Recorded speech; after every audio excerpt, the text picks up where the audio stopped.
Good evening বন্ধুরা। আজ হলো 5 মে মঙ্গলবার। আজকের সন্ধ্যার বিশেষ বিশেষ খবর হলো গুয়াহাটিতে আরএসএস এর প্রধান কার্যালয়ে গুরুত্বপূর্ণ বৈঠকে অংশ নেন মুখ্যমন্ত্রী। আসাম বিধানসভা নির্বাচনে ইতিহাস গড়ে টানা তৃতীয়বার ক্ষমতায় ফিরল বিজেপি নেতৃত্বাধীন এনডিএ। এই জয়ের বড় অংশের কৃতিত্ব নিঃসন্দেহে মুখ্যমন্ত্রী হিমন্ত বিশ্ব শর্মার দিকেই যায়।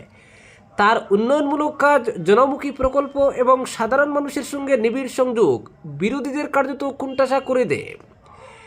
এদিকে নির্বাচনে বড় জয়ের পর আজ গুয়াহাটিতে আরএসএসের প্রধান কার্যালয়ে একটি গুরুত্বপূর্ণ বৈঠকে অংশ নেন বর্তমান তত্ত্বাবধায়ক মুখ্যমন্ত্রী।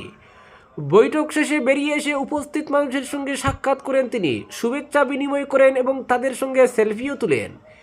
কার্যালয়ের বাইরে জড়ো হওয়া স্থানীয়দের সঙ্গে সংক্ষিপ্ত আলাপচারিতাও করেন তিনি।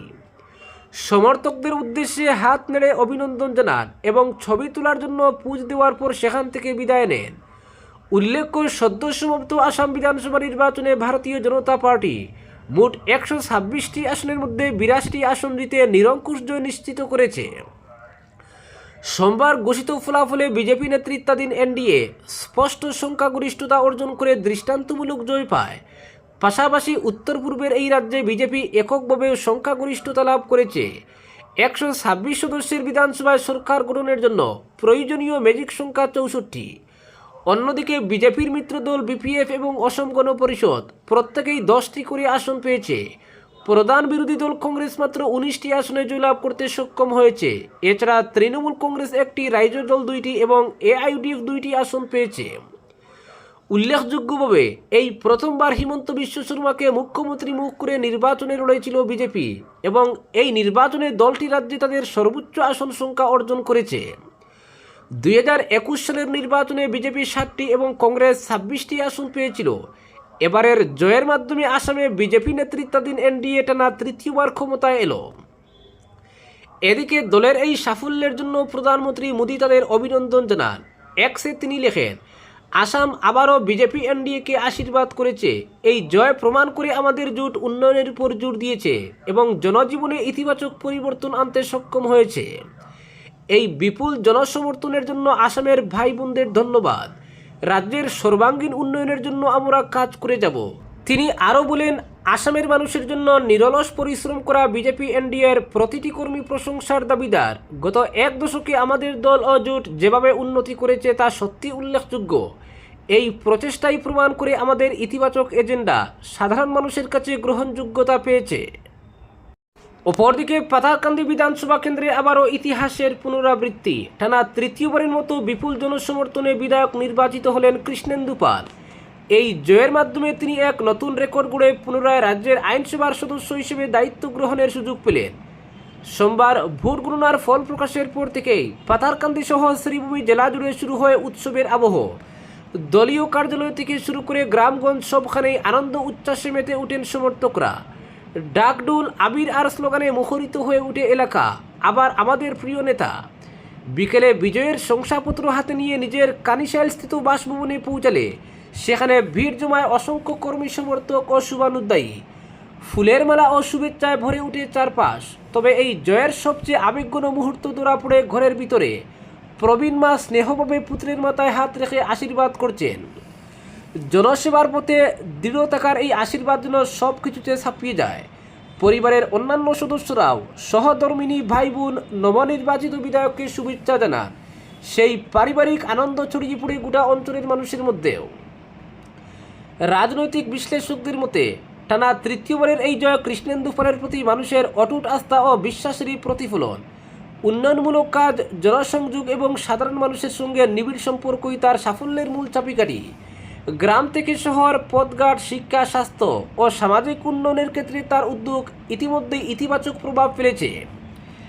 এই ঐতিহাসিক জয়ের পর পাথারকান্দির মানুষ নতুন আশায় বুক বাঁধছে। আগামী দিনে আরও দ্রুত উন্নয়ন, স্বচ্ছ প্রশাসন এবং সর্বস্তরের মানুষের জন্য সমান সুযোগ নিশ্চিত হবে, এমনটাই প্রত্যাশা সাধারণ মানুষের। অপরদিকে সবাই সমানভাবে আমার সহযোগিতা পাবেন বললেন বিধায়ক অমিয় কান্তি। যারা আমাকে ভোট দিয়েছেন এবং যারা দেননি সবাই সমানভাবে আমার সহযোগিতা পাবেন, এমনই বার্তা দিলেন দুলাইয়ের নবনির্বাচিত বিধায়ক অমিয় কান্তি দাস। আজ মঙ্গলবার তিনি জনসংযোগ কর্মসূচিতে ভোটারদের প্রতি কৃতজ্ঞতা প্রকাশ করেন এবং বলেন, কে ভোট দিয়েছেন কে দেননি সেই দৃষ্টিতে নয়, সবাই সহযোগিতা পাবেন। তার একমাত্র লক্ষ্য এলাকার সর্বাঙ্গীন উন্নয়ন, সরকারি সুযোগ সুবিধা মানুষের দোরগোড়ায় পৌঁছে দেওয়া এবং বিভিন্ন ক্ষেত্রে উন্নয়নই হবে প্রধান অগ্রাধিকার। এই জয়ে দোলাই বিধানসভা এলাকা জুড়ে উৎসাহের সঞ্চার হয়েছে। নতুন নেতৃত্বকে ঘিরে মানুষের মধ্যে বাড়ছে প্রত্যাশা।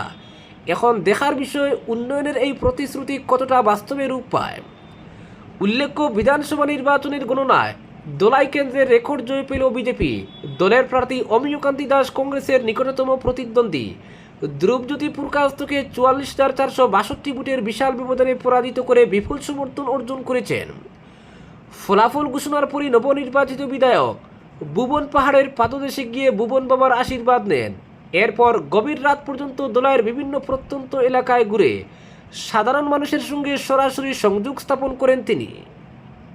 অপরদিকে প্রচারে বাধা থাকা সত্ত্বেও 80% ভোট পাওয়ায় এলাকার ভোটারের প্রতি কৃতজ্ঞতা প্রকাশ ও আল্লাহকে শুকরিয়া জানাতে মসজিদে 2 রাকাত নামাজ পড়লেন নবনির্বাচিত সোনার বিধায়ক আমিনুল হক লস্কর। এলাকাটি হচ্ছে গত বিধানসভা নির্বাচনে গুলিকাণ্ড সংঘটিত হওয়া দলেহরি 3য় খণ্ড। আজ সকালে প্রথমে ওই এলাকায় পৌঁছে জনসাধারণকে কৃতজ্ঞতা ও সন্তোষ প্রকাশ করেন লস্কর। এত বাধা থাকার পরও জনগণের যে আশীর্বাদ পেয়েছেন তা কোনোদিনই ভুলতে পারবেন না।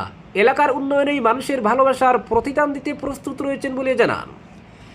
নামাজ শেষে ওই স্কুলের সামনে দাঁড়িয়ে সাংবাদিকদের মুখোমুখি হয়ে বলেন, সেন্টারের 80% ভোটই প্রমাণ করে সেদিন তিনি নির্দোষ ছিলেন। বিধায়ক বলেন, এবারও নির্বাচনের আগে প্রচারে এসে দুষ্কৃতীর হাতে হেনস্থার শিকার হন। এক বাড়িতে সভা শেষ করে ফেরার সময় পাথর ছুড়ে এক কর্মীকে আহত করা হয়। এরপর প্রচারে বাধা হয়ে দাঁড়ায়। কিন্তু এই এলাকার জনগণ তাকে কতটুকু ভালোবাসেন তা ইভিএমে বুঝিয়ে দিয়েছেন। তিনি সবার প্রতি কৃতজ্ঞতা প্রকাশ করেন। সেখান থেকে আলিমুল চৌধুরীর বাড়িতে এক সংক্ষিপ্ত অনুষ্ঠানে কৃতজ্ঞতা প্রকাশ করেন। সে সময় অনেকে গামছা ও মালা দিয়ে আমিনুল হক লস্করকে অভিনন্দন জানান। অপরদিকে আসাম রাজনীতিতে এখন অপ্রাসঙ্গিক UDF. AIUDF supremo Badruddin Ajmal তার নিজের কেন্দ্র বিন্নাকান্দিতে ব্যাপক ভোটের ব্যবধানে জয়ী হয়েছেন। একই সঙ্গে এআইইউডিএফ প্রার্থী হিসেবে মুজিবুর রহমান 28,880 ভোটে তার প্রতিদ্বন্দ্বী প্রার্থীকে পরাজিত করেছেন। বাকি আসনগুলোতে ইউডিএফের ভরাডুবি হয়েছে নির্বাচনে। 2005 সালে আইএমডিটি আইন সুপ্রিম কোর্টে রদ হয়ে যাওয়ার প্রেক্ষিতে জমিয়তের রাজ্য সভাপতি বদরুদ্দিন আজমল রাজ্যের মুসলিম ভোটারদের এককাট্টা করার লক্ষ্য নিয়ে সংযুক্ত গণতান্ত্রিক মোর্চা গঠন করেন। 2006 সালের বিধানসভা নির্বাচনে ইউডিএফ প্রার্থী দিলেও তেমন জনসমর্থন আদায় করতে পারেনি। কিন্তু তারপর থেকেই বদরুদ্দিন আজমল রাজ্য রাজনীতিতে মুসলিম সম্প্রদায়ের মসিহা হয়ে ওঠেন। 2011 সালে ইউডিএফ বিধানসভায় 18টি আসন পায়। 2021 সালে মোট 16টি আসন পেয়ে আজমলের দল সংখ্যালঘু ভোটারদের ব্যাপক সমর্থন আদায় করে নেয়। এতে সবচেয়ে বেশি ক্ষতিগ্রস্ত হয় কংগ্রেস, কারণ দীর্ঘদিন থেকেই কংগ্রেসের পাশেই ছিলেন ধর্মীয় সংখ্যালঘুরা। তবে 2016 সালে আসামে বিজেপি সরকার গঠনের পর থেকে রাজ্য রাজনীতিতে অনেকটাই ম্রিয়মাণ হয়ে পড়ে ইউডিএফ। 3 বারের সাংসদ আজমল নিজেই 2024 সালে লোকসভা ভোটে ধুবড়ী থেকে 10 লক্ষেরও বেশি ভোটে কংগ্রেস নেতা রকিবুল হোসেনের কাছে পরাজিত হন। উল্লেখ্য, 2005 সালে শুধু মুসলিমদের সমর্থন আদায়ের জন্য ইউডিএফ গঠনের পরিকল্পনা তীব্র বিরোধিতা করেছিলেন তদানীন্তন জমিয়ত সভাপতি আরশাদ মাদানি। তার যুক্তি ছিল, আসামের মতো বহুভাষিক বহুজাতির রাজ্যে শুধু মুসলিমদের জন্য দল করলে এতে সম্প্রদায়ের ব্যাপক ক্ষতি হতে পারে। কার্যত তার ভবিষ্যদ্বাণী অক্ষরে অক্ষরে মিলে গেছে। সাময়িকভাবে আজমল রাজনৈতিক ডিভিডেন্ড পেলেও ক্রমান্বয়ে ধর্মীয় সংখ্যালঘুরা তার দল থেকে দূরে সরে যায়। আজমলের মূল ব্যবসা এবং শিক্ষা প্রতিষ্ঠান গড়ে তোলার জায়গা হচ্ছে হুজাই। পরবর্তীতে একাকুম্ভ হয়ে গাড়ি নকল বুদিগড় এই নীতিতে আস্থা রেখে এবার বিন্নাকান্দি এবং দলগাঁও থেকে তার দলের প্রার্থীকে জয়ী করতে সক্ষম হন। আসলে লোকসভা ভোটে পরাজয়ের পর মুসলিমরা উপলব্ধি করেন আজমলের সঙ্গে থাকলে শাসক দলের ব্যাপক রুষের মুখে পড়তে হবে তাদের, কারণ আজমল তাদের সমর্থনের বিনিময়ে নিজের ব্যবসায়িক সাম্রাজ্যের প্রসার ঘটিয়েছেন ব্যাপকভাবে। 2023 সালে নির্বাচন কমিশন কেন্দ্র পুনর্বিন্যাস প্রক্রিয়ায় আসামে মুসলিম সংখ্যাগরিষ্ঠ আসন সংখ্যা 35 থেকে কমিয়ে 24-এ নিয়ে যায়। এখানে উল্লেখ করা ভালো, আসামের জনসংখ্যার মোট 35% হচ্ছেন ধর্মীয় সংখ্যালঘু সম্প্রদায়ের। এটাকেই রাজনৈতিকভাবে হাতিয়ার করে বিজেপি বিধানসভা কেন্দ্র পুনর্বিন্যাস প্রক্রিয়ায় মুসলিমদের আসন সংখ্যা কমিয়ে যে বার্তা দেওয়া হয়েছে সেটার পেছনে যে রাজনীতি রয়েছে এটা উপলব্ধি করেই অনেক ইউডিএফ নেতা কংগ্রেস অগপ এবং তৃণমূলে ভিড়ে যান। সঙ্গত কারণেই আজমল একা হয়ে পড়েন, কারণ রাজ্য রাজনীতিতে প্রাসঙ্গিকতা হারিয়ে ফেলে ইউডিএফ। এই প্রেক্ষাপটে নতুন করে দলকে সংঘবদ্ধ করার উদ্যোগ না নিয়ে তিনি প্রকাশ্যেই ঘোষণা করেন এখন থেকে ইউডিএফ রাজ্যের বিরোধী জোটকেই সমর্থন করবে। কিন্তু হতাশার কথা হলো এটাই, এবারের ভোটে বিরোধী জোটের ফল মোটেও ভালো হয়নি। বিরোধী জোট 20 থেকে 24টি আসন পেয়ে ভরাডুবির সম্মুখীন হয়। ফলে এবার বিরোধী নেতা কে হবেন সেই নিয়ে যথেষ্ট সংশয় রয়েছে। একই সঙ্গে রাজ্য রাজনীতিতে ইউডিএফ দলের যে দ্রুতগতিতে উত্থান হয়েছিল সেভাবেও পতন ঘটে।